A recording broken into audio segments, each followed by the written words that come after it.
Boule Dumouhuné sort du silence, et la peur recule devant des pas lents mais sûrs. Ce qui n'était hier qu'un corridor de fuite devient aujourd'hui une marche de retour, portée par des villageois, levés d'épée et une doctrine simple. La sécurité doit venir de l'intérieur, sans emphase inutile. Dans cette bascule, le nom d'Ibrahim Traoré cesse d'être un slogan et devient une méthode. Un fil rouge reliant terrain, décision et dignité retrouvée, preuve que l'initiative locale peut rompre l'habitude d'attendre. Alors, pour vous, que vaut une souveraineté qui se construit d'elle-même sous vos yeux, promesse simple, enjeu lourd, raconter une opération née du sol, conduite avec des moyens sobres et jugée à l'aune de ce qu'elle redonne aux civils. Le bénéfice attendu est clair. Comprendre comment une doctrine d'autodéfense, assumée par l'État et épaulée par des volontaires, recompose la relation entre sécurité, dignité et reconstruction. Nous suivrons un fil net, déclenchement, montée, retombée, puis consolidation, en gardant le regard au niveau des villages. Car la question n'est pas seulement qui gagne une bataille, mais qui reprend une classe, un marché, un chemin. Nous situerons les critiques extérieures, les inquiétudes sur les droits et les milices, et la réponse officielle, l'existence avant l'ambition. Enfin, nous interrogerons la portée régionale de ce récit, du Mali au Niger, et son écho dans l'Union africaine, où s'installe l'expression « sécurité autochtone ». Voilà la promesse, suivre la méthode, mesurer la reprise, sans mythifier ni noircir. Au départ, la trame paraît modeste, une doctrine énoncée par Ibrahim Traoré, la sécurité doit venir de l'intérieur, et des unités taillées pour la précision plutôt que pour la débauche de moyens. Les équipes d'intervention glissent de nuit, appuyées par des renseignements immédiats. Les drones, silencieux, perçant le couvert, relaient des coordonnées. L'artillerie courte portée frappe sur signal. Derrière l'onde de choc initial, le VDP se déploie comme maillage humain. Agriculteurs, commerçants, jeunes du cru, qui connaissent la topographie par cœur et bouchent les échappatoires, récupérant armes, carburant, véhicules. Au nord et à l'ouest, des groupes d'élite bousculent des positions fortifiées. En surface, tout semble frontal. Mais l'architecture est plus fine, couper communication, priver munitions, empêcher reconstitution. Puis arrive la phase de balayage. BR7, BR18 et d'autres sécurisent les zones dégagées, empêchent les retours, comptabilisent ce qui peut servir au lendemain. Ce schéma produit un effet d'entraînement. Quand les convois logistiques reparaissent, ils acheminent grains, carburant, médicaments, et le signe s'inverse. L'axe n'est plus militaire, il devient civil. Le signal symbolique rattrape la tactique. Caméra au ras du sol, botte boueuse plutôt que tribune, poignée de main avec VDP, village visité sans protocole tape à l'œil. Dans le même temps, critique et mise en garde se structurent, risque de dommages, rôle des milices, nécessité d'enquête. La réplique officielle reste mesurée. Nous nous battons pour l'existence, pas pour l'ambition. Elle rappelle l'échec d'un salut extérieur trop attendu. Au-delà du front, la respiration change. Enseignants rouvrent classe, marchés reprennent couleur, enfants redécouvrent des jeux sous un ciel surveillé. Cette remise en mouvement n'abolit pas les menaces, mais renverse l'économie de la peur. L'initiative locale cesse d'attendre et commence à prévoir. Pour saisir la portée humaine, 2 scènes suffisent.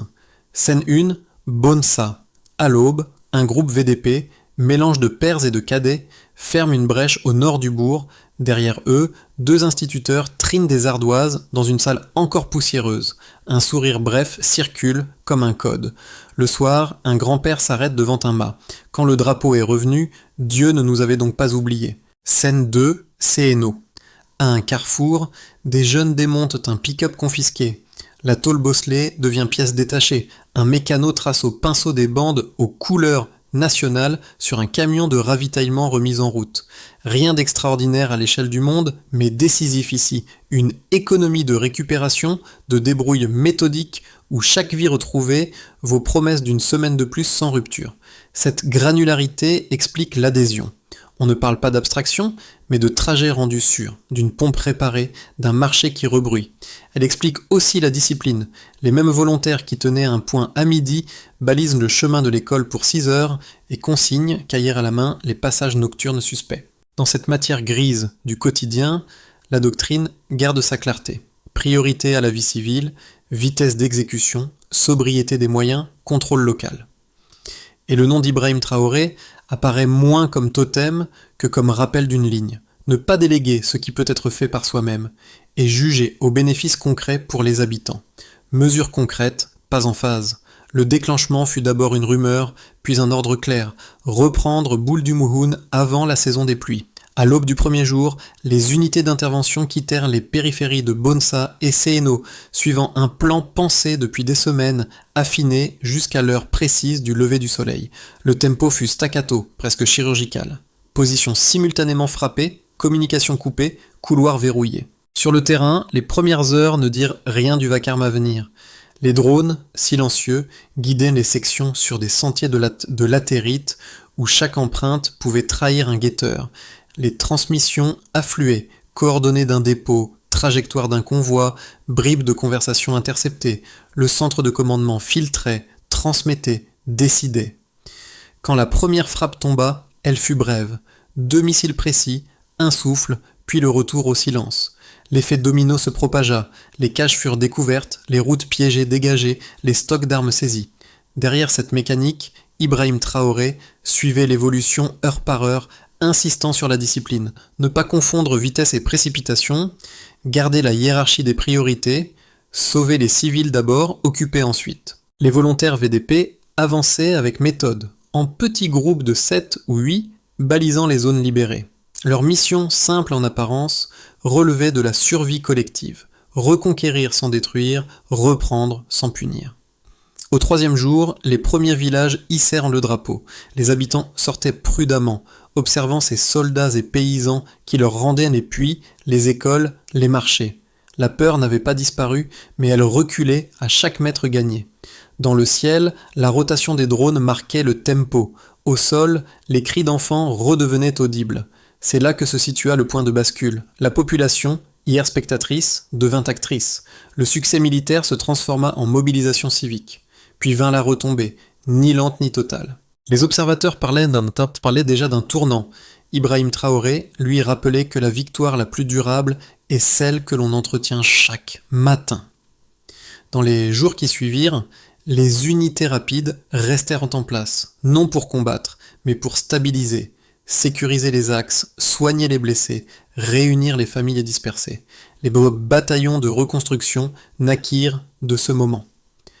Le vacarme s'effaça derrière le bruit des marteaux. L'histoire de Boul du Mouhoun passa du champ de bataille à l'espace public. Le feu avait cessé, mais la marche continuait. Deuxième donnée, plus de 1200 armes légères ont été récupérées, soit l'équivalent de 3 bataillons ennemis désarmés. Chaque pièce inventoriée fut numérotée, photographiée, scellée. L'objectif n'était pas la collection, mais la neutralisation des flux. Là où les armes circulaient, la peur se recyclait. En les retirant, on coupait l'économie de la violence. Les statistiques internes du ministère indiquent une baisse de 65% des incidents armés dans les 6 semaines suivant la campagne. 3e mesure, le retour civil. Environ 12 000 personnes recensées dans les zones libérées entre Bonsa et Moraba. Parmi elles, 200 enfants réinscrits à l'école, 600 enseignants rappelés, 370 marchés hebdomadaires relancés. Ces chiffres ne sont pas triomphaux, ils dessinent un équilibre fragile, mais réel. La donnée la plus parlante reste qualitative. 78% des habitants interrogés évoquent une confiance retrouvée. Derrière ces courbes se trouve une stratégie assumée. Ancrer les gains avant de les célébrer. Ibrahim Traoré le répète dans ses réunions. Notre sécurité ne se mesure pas en kilomètres repris, mais en journées vécues sans alerte. Cette équation transforme la victoire militaire en métrique sociale. Moins de peur, plus d'activité. L'analyse satellite confirme la densité nocturne des lumières domestiques a augmenté de 22% dans le périmètre libéré, signe d'une reprise économique et d'une présence humaine durable. Chaque chiffre, pourtant, cache une tension. Les observateurs occidentaux s'interrogent. La centralisation des opérations sous l'état-major ne réduit-elle pas les contre-pouvoirs ? Les ONG locales demandent des audits. Le gouvernement promet transparence. Entre prudence et fierté, la communication officielle reste sobre. Les communiqués ne vantent pas la victoire. Ils détaillent en des ratios, des progrès vérifiables, des retours d'expérience. Le delta final, selon les analystes régionaux, est moins dans les pourcentages que dans la psychologie. Là où le désespoir dominait, la narration a changé. Nous pouvons. Ce basculement, bien que difficile à quantifier, pèse sur la stabilité autant qu'une ligne de front. Pour Ibrahim Traoré, il s'agit d'un indicateur moral, mesurer l'endurance du pays par sa capacité à produire sa propre sécurité. Deux récits s'affrontent autour de Bould Mouhoun. Le premier, occidental, avance que la victoire burkinabé s'explique par une militarisation accrue, risquant d'étendre les pouvoirs de l'armée au-delà du champ de la défense. Selon cette lecture, l'autonomie proclamée masque un repli, une isolation politique qui fragilise l'équilibre diplomatique du Sahel. Le second, continental, soutient que la même dynamique traduit une maturation politique, celle d'un État reprenant ses leviers essentiels sans renoncer à la coopération, mais en inversant les dépendances. Les uns craignent l'excès, les autres saluent l'émancipation. Entre ces deux pôles, les faits demeurent. Les opérations ont respecté la chaîne de commandement. Les bilans de pertes civiles, malgré les doutes, restent inférieurs à la moyenne régionale des campagnes antérieures. Les ONG locales, plus proches du terrain, confirment la discipline du VDP. Les chiffres d'activité agricole et scolaire corroborent une stabilisation progressive. Le débat, en réalité, oppose deux conceptions de la souveraineté, la version conditionnée par l'aide et celle revendiquée par la capacité. Ibrahim Traoré, au centre du dispositif, n'a cessé de rappeler que la responsabilité précède la reconnaissance. Son discours n'est pas de rupture mais de hiérarchie. Nous dialoguerons, mais depuis notre propre socle. Ainsi, la réfutation n'est pas idéologique, mais empirique. Les mesures, les calendriers, les rapports de terrain forment un faisceau cohérent, un État qui apprend à compter sur ses propres institutions. La critique étrangère n'est pas rejetée, elle sert de miroir. Dans cette dialectique, la doctrine Traoré apparaît moins comme défi que comme expérience. Prouver qu'une souveraineté testée par les faits vaut davantage qu'un statut obtenu par signature. Les chiffres, la coordination et le calme d'après-coup forment l'argument le plus solide. La controverse, au fond, révèle une peur inverse, celle de voir le modèle burkinabé réussir là où tant d'autres ont échoué. Une victoire ne tient pas qu'à des armes. En milieu de récit, le ton se renverse. Après la conquête, l'attention se déplace vers la gestion. Les mêmes routes qui guidaient les blindés servent maintenant aux camions d'école et aux ambulances. La doctrine d'Ibrahim Traoré se reformule. Notre autonomie n'exclut pas la rigueur. Dans les bureaux de Ouagadougou, une cellule mixte civilo-militaire supervise la reconstruction. Dans les villages, les comités locaux consignent chaque retour de famille, chaque marché rouvert. L'État apprend à déléguer sans se dissoudre. Le changement d'angle est net de la guerre à la gouvernance. Les symboles se déplacent, bottes couvertes de poussière deviennent chaussures d'instituteurs. La caméra, qui suivait les colonnes armées, filme désormais les mains qui rebâtissent. Cette scène de mi-parcours agit comme un miroir, elle montre ce que le pays défend réellement, le droit d'être ordinaire. Dans cette respiration, la stratégie se réécrit. La souveraineté n'est plus seulement la défense du territoire, mais la capacité d'entretenir sa paix. Et l'histoire, en se calmant, gagne en densité. Ce que le silence avait brisé, la reconstruction l'articule. La campagne de Bould Mouhoun a redéfini la hiérarchie des priorités de l'État. Les budgets d'investissement, autrefois centrés sur l'aide extérieure, sont désormais fléchés vers la sécurité communautaire et l'éducation. Sous l'impulsion d'Ibrahim Traoré, une part des revenus aurifères est affectée au financement des routes rurales et à la formation des VDP. La mesure, d'apparence technique, change le rapport entre centre et périphérie. Les villages deviennent partenaires du budget national.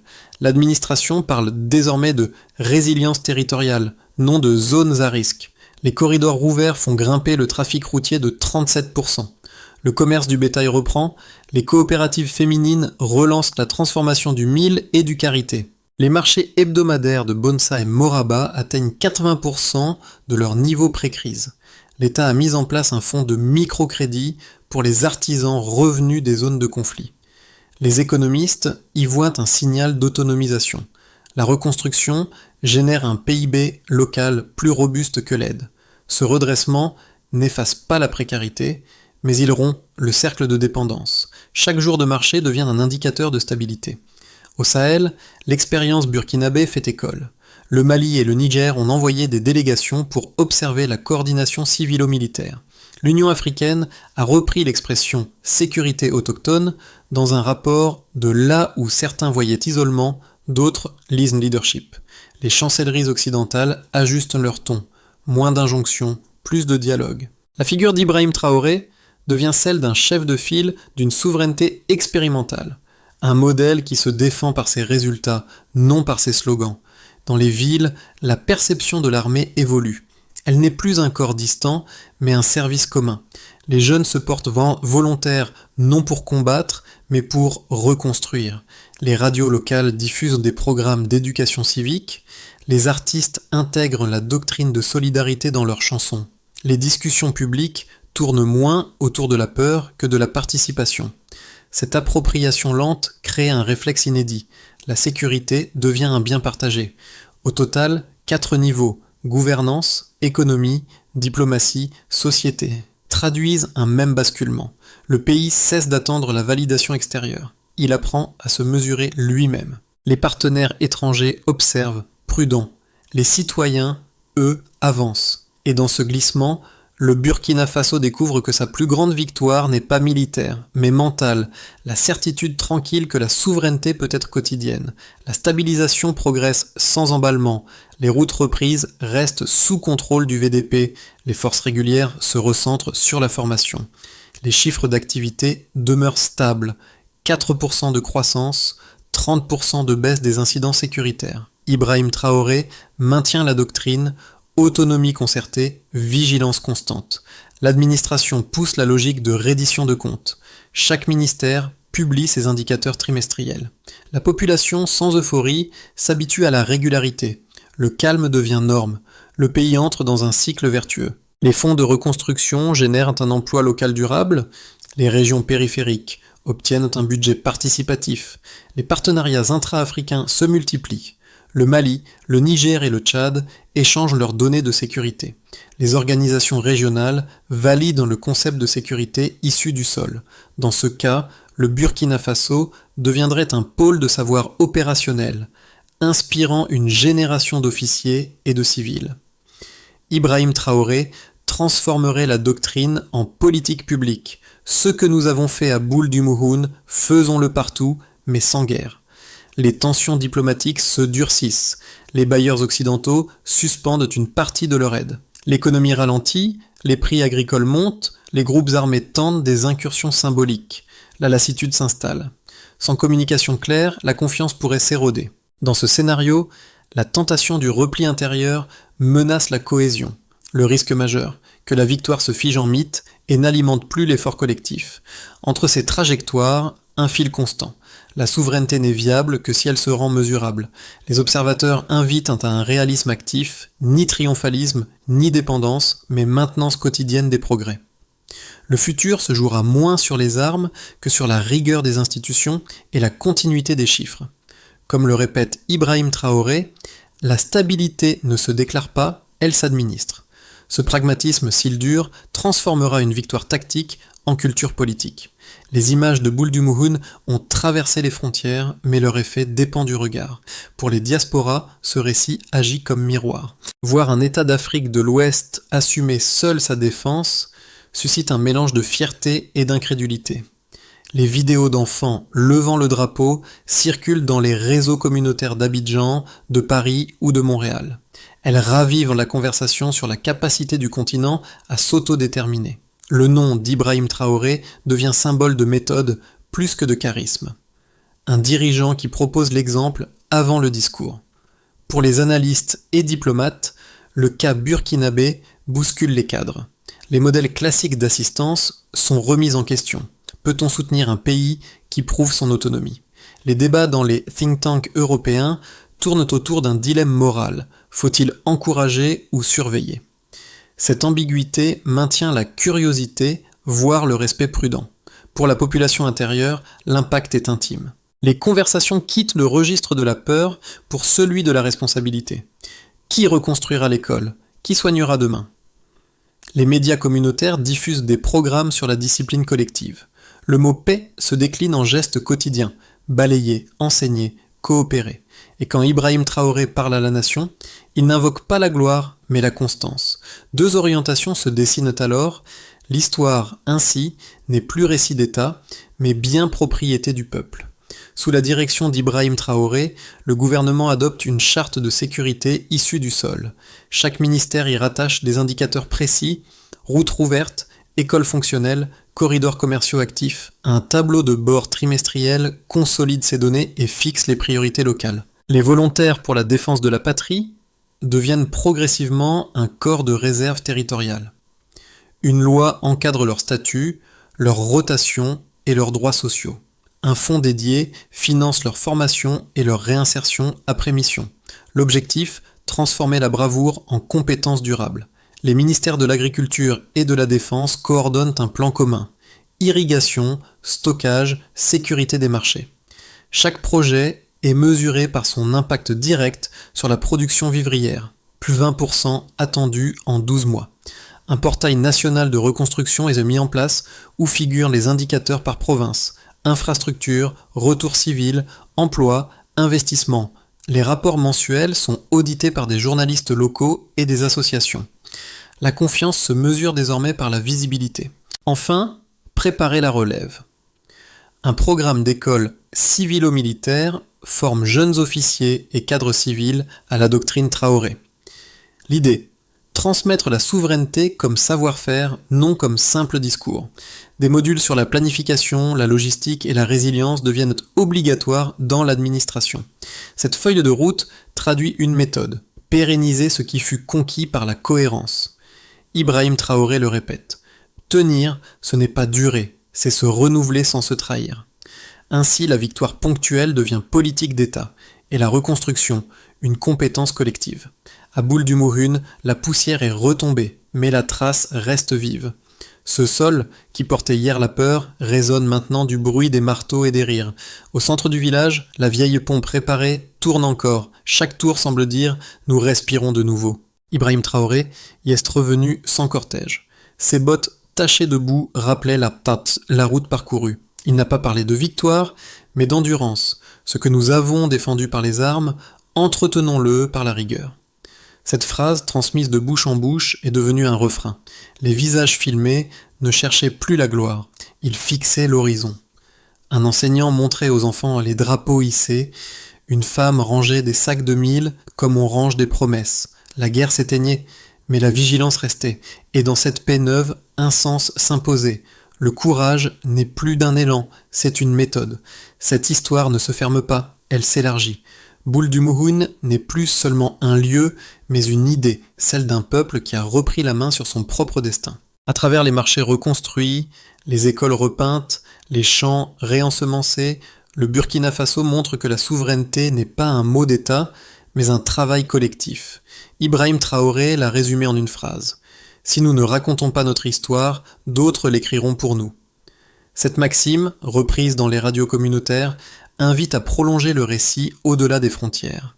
Chacun, désormais, devient acteur du lendemain, le maçon, l'élève, l'infirmière, le journaliste, car maintenir la paix demande la même énergie que la conquérir.